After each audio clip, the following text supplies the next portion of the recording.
Il y a eu une tentative d'attentat à Saint-Étienne. Je pense que vous en avez entendu parler. Et forcément, il y a un nom qui ressort, c'est le mien. Forcément. Voilà, c'était le choix facile. Parler d'Alexis Tchens lorsqu'il s'agit de justifier votre incompétence. Et oui, je parle du gouvernement. Ok. Si vous me regardez, oui, vous êtes incompétent et ça va faire maintenant fort longtemps que vous l'êtes. Alors, juste, je ne vais même pas essayer de me justifier par rapport à l'absurdité de ces accusations. Parce que essayer d'associer le mouvement Incel à moi n'a juste aucun sens, sachant que je suis en couple et sachant que je vends des formations séduction. Donc, avoir la haine des femmes, mais orienter les hommes vers les femmes en apprenant à les séduire, je ne vois pas comment est-ce qu'on peut détester les femmes ainsi. Il faudrait m'expliquer. Bref, ce n'est même pas le sujet dans tous les cas. Passons d'un revers de la main toutes ces absurdités et toute cette désinformation et ces diffamations d'ailleurs. Bref, je pense que le dossier est très lourd. Si j'attaquais ne serait-ce que TF1 ou CNews ou BFM TV ou peu importe, ce serait beaucoup trop simple. Ok. Et je n'ai pas d'énergie pour ça. Juste, concentrons-nous sur un des points les plus intéressants selon moi de cette affaire. Eh bien, l'État, ou bien même les médias, peu importe, ils arrivent toujours à vous trouver de bons coupables pour essayer de se dédouaner. Et ils détournent l'attention. Ok. Tentative d'attentat à Saint-Étienne, un homme prenant 2 couteaux et essayant d'aller agresser des femmes. Un homme frustré. Pourquoi est-ce qu'il est frustré déjà pour commencer? Mouvement incel, masculiniste, il revendique je ne sais quoi. Bien. Une question. Les féminicides, c'était avant, après, pendant le mouvement masculiniste ou incel? Tous ces mouvements qui émergent maintenant? Non. Ça a toujours été là. Je pense que tout le monde peut s'accorder là-dessus. Bien. Donc ces problèmes ont toujours été là. C'est-à-dire qu'à l'heure actuelle, chaque fois qu'il y a un viol, et c'était d'ailleurs le cas avec Gisèle Pelicot, pour ceux qui se rappellent, j'ai vu énormément de personnes parler du fait que c'est les mouvements masculinistes. Encore une fois, c'est juste insensé, parce que les viols ont même commencé avant même tous ces mouvements. En fait, j'ai l'impression que d'ici quelques mois, chaque fois qu'il y aura un viol, chaque fois qu'il y aura une agression sexuelle, chaque fois qu'il y aura quelque chose du genre envers les femmes, tout de suite on viendra accuser le masculinisme et les incels. Parce que c'est la cible facile. On essaie de dédouaner la responsabilité de l'État, qui ne sécurise pas les rues. On essaie de dédouaner la responsabilité de l'État, qui fait en sorte que les hommes de maintenant naissent sans valeur, sans structure, sans repère. C'est de votre faute tout ce qui est en train de se passer. C'est parce que vous êtes en train de perdre toute cette nouvelle génération d'hommes que les agressions vont se multiplier. Enfin, c'est quand même fou. Vous êtes en train de créer un système, du moins vous allez créer un système où les hommes ont énormément de liberté. Bien, ok, tu peux être ce que tu veux, une femme peut être ce qu'elle veut, c'est l'égalité, faites ce que vous voulez, liberté d'expression et j'en passe. Mais vous êtes en train d'essayer de mettre en place ce système, du moins vous l'avez mis en place, sans règles fortes. C'est une des choses les plus dangereuses que vous pouvez faire. C'est donner la liberté aux gens, nous parler à longueur de journée de liberté d'expression et de liberté d'agir sans poser des règles précises et dures. C'est ça le gros problème. C'est ça le danger, là maintenant en France.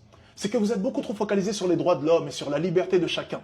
Mais à côté de cela, les lois sont soft. Les lois ne sont pas assez dures pour encadrer tout cela. Ok, vous savez quoi? Je vais vous poursuivre dans votre idéologie. C'est soyons libres. Oui, mais soyons libres avec des limites. Mais lorsqu'il faudra mettre des limites, il faudra mettre de sérieuses limites. Parce que si vous ne mettez pas de sérieuses limites dans tout cela, ça devient extrêmement dangereux pour la population. Extrêmement dangereux. Et le problème de la France, là maintenant, c'est qu'en fait, elle a le cul entre deux chaises. C'est que la France veut être bonne, mais en même temps, elle souhaiterait punir. Mais pas trop durement, parce qu'elle veut être bonne en même temps. Tu vois? C'est cette philosophie du pardon. C'est, tu violes, ok, mais en même temps, il te faut de bonnes conditions de détention. Tu violes, ok, mais il faut quand même chercher à te réintégrer dans la société. Il faut aller au musée en même temps, aller au cinéma pour que tu reprennes l'habitude petit à petit. Ok, t'as violé, mais allez, tu t'es bien comporté, tu sors au bout de 2-3 ans. C'est ça le problème de la France. C'est que tout est incohérent. Elle a le cul entre deux chaises. C'est qu'en fait, ce système ne peut pas tenir sur le long terme et à tous les niveaux. Il ne peut pas tenir. Vous encouragez la criminalité sans même vous en rendre compte et maintenant vous essayez de trouver des responsables à celle-ci. Cet attentat de Saint-Étienne témoigne juste de la nouvelle génération d'hommes qui arrive, cette nouvelle génération qui est perdue, cette nouvelle génération qui n'a plus de repères forts, cette génération qui ne comprend plus où est sa place. C'est tout, c'est aussi simple que cela. C'est un jeune homme qui était perdu. Et je suis désolé, la meilleure chose qui aurait pu lui arriver, c'est la chaîne de mes formations, ça c'est sûr. Parce que dans mes formations, on t'apprend à séduire, on t'apprend à essayer de comprendre les femmes, on t'apprend à essayer à être un homme fort. On t'apprend tout ce genre de principes qui sont simples. Mais ces hommes grandissent sans repère, sans arriver à comprendre les femmes, sans arriver à comprendre ce qu'est un homme et où est leur place. Et ça amène à ce type de comportement. Parce qu'en plus de ne pas avoir de repère, la loi n'est pas fiable. La loi n'est pas dure. On a l'impression en France, là maintenant, qu'on ne risque rien. Ces personnes, en agissant ainsi, et je ne parle même pas que de ce jeune homme-là. Je ne parle même pas que de ce jeune homme-là. Je parle des hommes qui violent dans la rue. Je parle des hommes qui agressent sexuellement. Ces hommes se sentent surpuissants. Ils ont l'impression qu'on ne pourra jamais les punir. Ils le savent très bien, ils ne risquent pas grand-chose. Et ça, c'est le système que vous avez créé. Et c'est le système que j'accuse maintenant depuis plusieurs années. Mais ça, vous n'allez jamais le mettre dans vos chaînes télé. Non, vous préférez mettre des passages où Alexis Chen se dit que l'homme doit être fort. Passage qui est ridicule. Si on prend simplement le passage qu'ils ont osé mettre à CNews ou je ne sais quelle chaîne, c'est un passage totalement ridicule. Dire que l'homme doit dominer. Où est le problème? L'homme doit être fort. L'homme doit prendre soin de sa femme. L'homme doit donner le choix à sa femme. C'est ça qui est problématique et c'est ça qui amènera à un attentat? Non. Ce qui amène à un attentat, c'est votre manque de responsabilité vis-à-vis de toute cette nouvelle génération. C'est ça qui amènera à des attentats et des tueries. Et c'est ça qui va faire en sorte que les viols vont se perpétuer. Parce que, juste, aux dernières nouvelles, les hommes violés avant tous ces mouvements qui sont en train d'émerger, violés pendant et violeront après. Et vous êtes responsable. Vous êtes responsable. Parce que toutes les valeurs que je prône, je suis actuellement à Dubaï, c'est des valeurs qui sont ici. Et pourtant, les hommes ne violent pas. Alors, quelle est l'explication? Quelle est l'explication? Toutes les valeurs que je prône, être un homme fort, être un homme qui domine, prendre soin de sa femme, ce sont des valeurs qui sont ici. Mais par contre, ici, une femme peut sortir à 3 heures du matin et être totalement sereine. Là est toute la différence. Donc, qui est réellement responsable derrière cette tentative d'attentat? Mais c'est vrai que c'est beaucoup plus facile de donner comme ça un coupable et de le jeter en pâture. Et c'est ce que l'État adore faire. Toujours trouver des coupables, des excuses, constamment. C'est leur réflexe, automatiquement. Essayer de noyer le poisson. Ils le font à chaque fois. Emmanuel Macron se fait gifler. Oh non, c'est un montage. C'est d'ailleurs ce que l'Élysée a dit, l'IA ou le montage, je ne me rappelle plus exactement. Et finalement, non, c'était de vraies images. Tout de suite, réflexe mentir. C'est à chaque fois pareil avec vous. Une députée qui voit une vidéo où l'agence, justement, qu'elle accusait sur Twitter en balançant l'adresse d'ailleurs et donc a mis en danger toute cette agence-là, lorsque cette agence se fait brûler, ou du moins une agence partenaire donc de la même marque est brûlée, elle accuse l'IA. Non, non, non, c'est une vidéo IA. Non, effectivement, c'était une vraie vidéo, une agence à Marseille. Oui, c'était ça, une agence à Marseille. C'est le réflexe à chaque fois. C'est de mentir constamment. Constamment. Réfuter toute responsabilité. Toute responsabilité sera réfutée automatiquement par l'État. C'est ainsi qu'il évolue. Alors il y a deux solutions. C'est soit on tombe dans le piège, et du coup, on se dit simplement que tout ce qui va arriver maintenant aux femmes n'est que la responsabilité d'Alexis Chen ou tous les masculinistes, incel et j'en passe, ou bien on se pose des réelles questions. Des réelles questions. Où est la responsabilité de l'État dans tout cela? Où est-elle? Qui sont les réels coupables? C'est ça les questions qu'il faut se poser. Mais c'est la question que 99% des personnes ne se poseront pas. Parce que les gens sont manipulables. Les gens sont manipulables. Et personne n'écoutera un vieux fou dans sa salle de bain. À part vous, bien entendu. Quand j'ai fait ma chaîne TikTok, je m'attendais pas à avoir autant de boulot, je vous cache pas. Je pensais que ce serait un truc sympa pour un peu aller parler avec des patriotes, montrer un peu la lucidité de ce pays, essayer de voir un peu les gens qui sont lucides comme moi, qui ont conscience de la souffrance de la France, qui veulent retrouver leur belle France, qui aiment notre pays, qui aiment leur famille, enfin qui ont encore une vision claire des choses et encore un minimum d'espoir en ce monde. Toutefois, je vois que en fait, c'est un boulot à plein temps en fait. On a tellement des gouvernements irresponsables qui n'en loupent pas une chaque jour que en fait, c'est quasiment un boulot à plein temps en fait. Non, mais je rigole, mais c'est vrai qu'à un moment donné, on en est où en fait? À un moment qu'on ne sait pas sur les crises au logement, c'est sur les faits divers qu'on veut cacher, qu'on ne sait pas sur les faits divers qu'on veut cacher, c'est sur l'antisémitisme affiché, qu'on ne sait pas sur ça, c'est on cache de la délinquance du côté des LFI sur un certain, et plus fait affinité sur des jeunes de 5 mois à 4 ans, donc enfin je sais même pas comment on peut appeler cette horreur. Qu'on ne sait pas ça, c'est vive la Palestine. Derrière, c'est nous racheter nos impôts. Derrière, c'est exploser nos droits de succession. C'est attaquer notre logement. C'est attaquer notre liberté.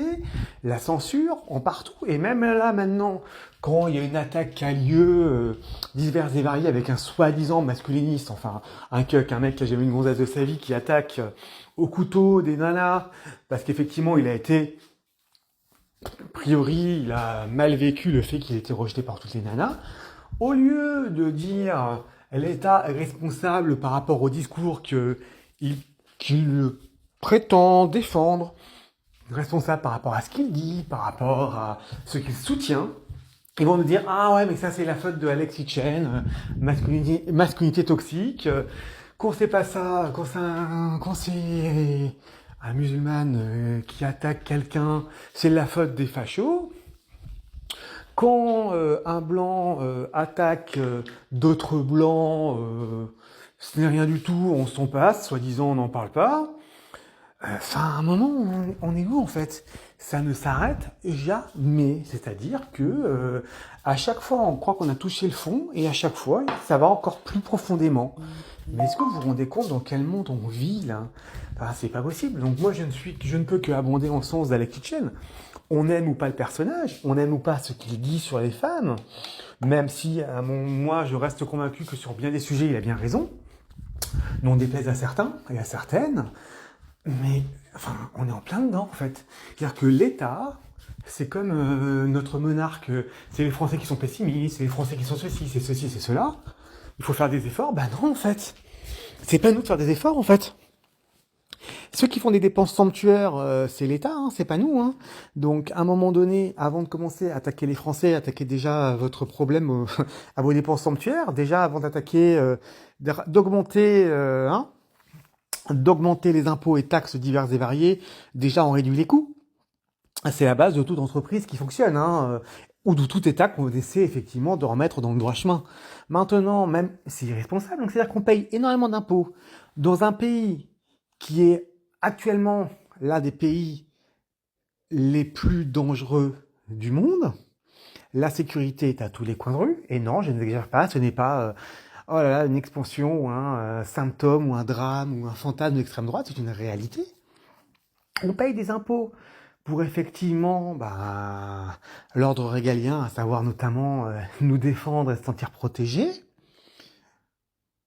Rien à faire. En fait, plus on se sent en danger, moins on devrait payer d'impôts en fait. Enfin, à un moment donné, on a des impôts partout, sauf pour les bonnes choses. Non, en fait.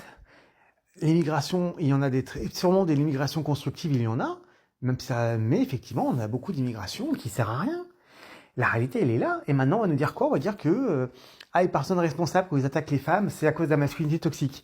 Quand telle ou telle personne de telle origine attaque telle, c'est la cause des fascistes.